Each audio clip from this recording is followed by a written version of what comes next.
Stéphane a 40 ans. Il est deviseur industriel à Aubigny-sur-Ner dans le Cher. Et depuis 20 ans, il est aussi sapeur-pompier volontaire.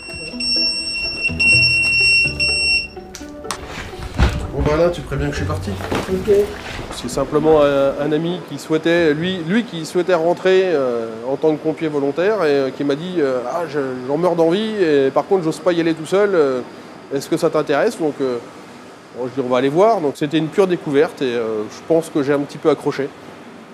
Il y a 10 ans, Stéphane devient le chef du centre de secours d'Aubigny-sur-Ner. Comme lui, dans cette ville de 5800 habitants, ils sont 35 hommes et femmes à mêler volontariat et vie professionnelle. Nous sommes vraiment au contact de la population et c'est des liens avec la population qui sont différents de ce qu'on peut connaître dans le monde du travail ou dans le monde associatif. Avec 5 autres collègues, Stéphane peut donc quitter l'entreprise pour rejoindre le centre de secours d'Aubigny, à moins de 2 km. Mais pas question de partir tous en même temps.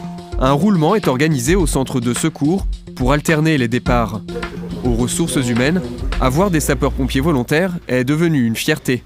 Avoir des sapeurs-pompiers volontaires, c'est aussi la contrepartie normale de la sécurité de tous. Ils peuvent intervenir effectivement dans l'agglomération, dans le département, mais à partir du moment où ils sont chez nous, ça veut dire aussi que c'est notre manière de dire oui, on participe à la vie collective. Je comprendrais pas qu'on puisse dire non, c'est pas intéressant pour l'entreprise.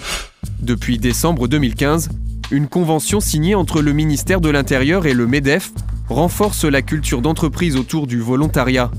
Au quotidien, c'est moins de démarches pour l'entreprise.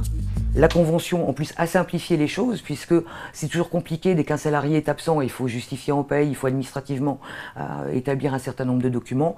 Et là, avec la convention, on a des papiers qui vont tout simples, et c'est vraiment facilitateur de ce partenariat, de cette mise en service. Pour le président du MEDEF du Cher, les chefs d'entreprise sont de plus en plus favorables à employer des sapeurs-pompiers volontaires. Les plus réticents sont souvent moins bien informés.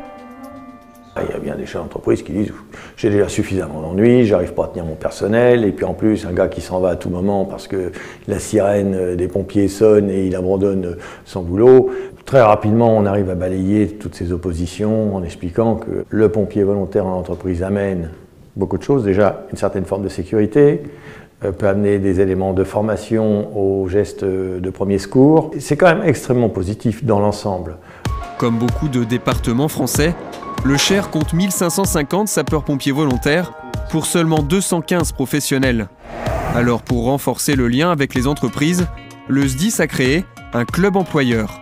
Le SDIS utilise sur le temps de travail de l'employeur le sapeur-pompier volontaire pour faire des missions opérationnelles ou des missions de formation. C'est organisé dans le cadre d'une convention. Cette convention, dès lors qu'on la signe, offre un certain nombre de points sur l'engagement de l'employeur, sur la disponibilité accordée. En fonction de cette disponibilité, le SDIS lui met en face des points qui sont annuellement validés. Et puis l'employeur utilise ces points, comme un petit peu quand on va dans le commerce avec une carte de fidélité, utilise ces points sur des prestations que le SDIS lui met à disposition dans le coût gratuitement. Le SDIS propose aux employeurs des formations, des conseils ou encore des prêts de matériel. Un système d'échange dans lequel le SDIS souhaite convaincre d'une chose: plus il y aura d'employeurs conventionnés, et moins il y aura d'absence pour chaque sapeur-pompier volontaire.